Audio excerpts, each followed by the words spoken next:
What's cracking, my fish family? How is life treating you? Today I want to do a little bit of research on the Albino Corydorus catfish. A lot of people have been asking me about the behavior and what to expect when keeping these Cory catfish. One of the most unknown things about Cory catfish is that these fish need to be kept in school. So if you're thinking about keeping like one or two of them, that's not the best scenario. You want to pick up like 5 or 6 of these at bare minimum. And not only that, but these Corydorus catfish need to be species specific schooling. Like you can't mix one pygmy Corydorus with another salt and pepper Corydorus. They need to be specific or species specific schooling. Sorry, that's really hard to say. It's 3 S's. So, in this case, the albino Corydorus catfish, you need to have like 5 or 6 of them together in a tank, and it's really going to affect their behavior. What's going to happen is they're going to come out of their shell, they're going to feel more secure, and these fish just really kind of showcase in that school because they can swim together. And you'll also find that the behavior of these fish is that they want nothing to do with other fish except their own kind. They're going to school together, they're going to try to breed together. They want nothing to do with other fish, which kind of makes Corydorus catfish kind of specific in itself, because a lot of times other fish will like argue with other fish or fight. Corydorus kind of just do their own thing. They're never looking to kind of like have any confrontation between each other.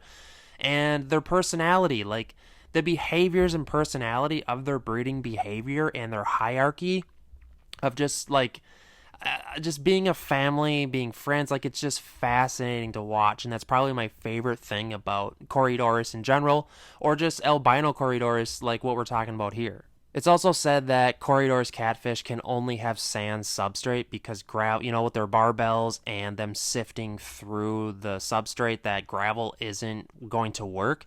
But that's really not the case, because a lot of people are finding that gravel does work. What you really need to watch out though for is like when you have a sharp substrate, like some people use a sandblasting sand that you get at like a Tractor Supply.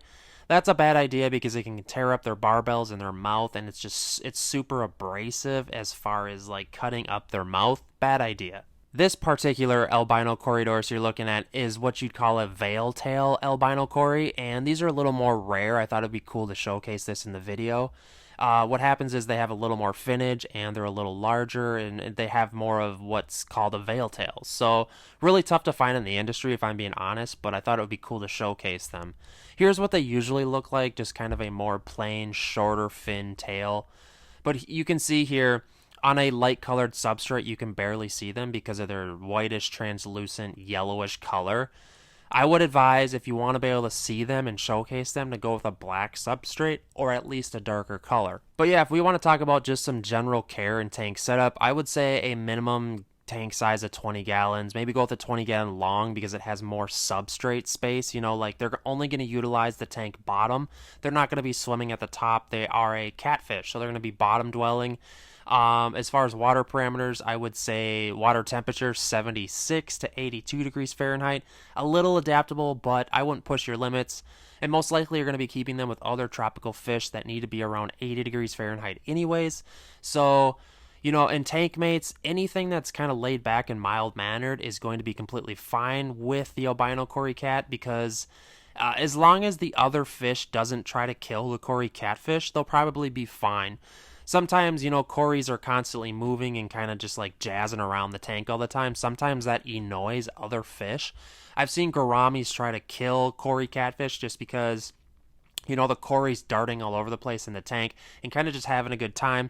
And the gourami's like, hey, this is my tank, I'm going to kill you. Like if the other fish is semi-aggressive whatsoever, it just might not work, because the Corydorus is it's constantly looking to have a good time. And the behavior of them is so laid back, as you can see in these tanks. So yeah, guys, that's about it. I figured I'd shed a little light on the albino Cory catfish. Sometimes I just like doing a little research and blabbing my mouth off doing some videos. I'm obsessed with this fish right now, and that's usually how it works. I do videos on the fish that I like researching, and when I learn new things, I kind of like to help create other resources to help other people. Please, guys, hit up the comments section. Let me know. Are you researching the albino Cory catfish because you're thinking about buying it? Do you already have a tank set up? Did you already buy it? Let me know your tank setup, what your scenario is. I love talking fish tanks. And just please give this video a like for the love of fish keeping. Maybe subscribe if you desire. So this is what I do. I just love talking fish and blabbing about aquarium stuff. So without further ado, have yourself a great day. And yeah, keep on loving fish because this hobby is absolutely amazing. Whoop, whoop.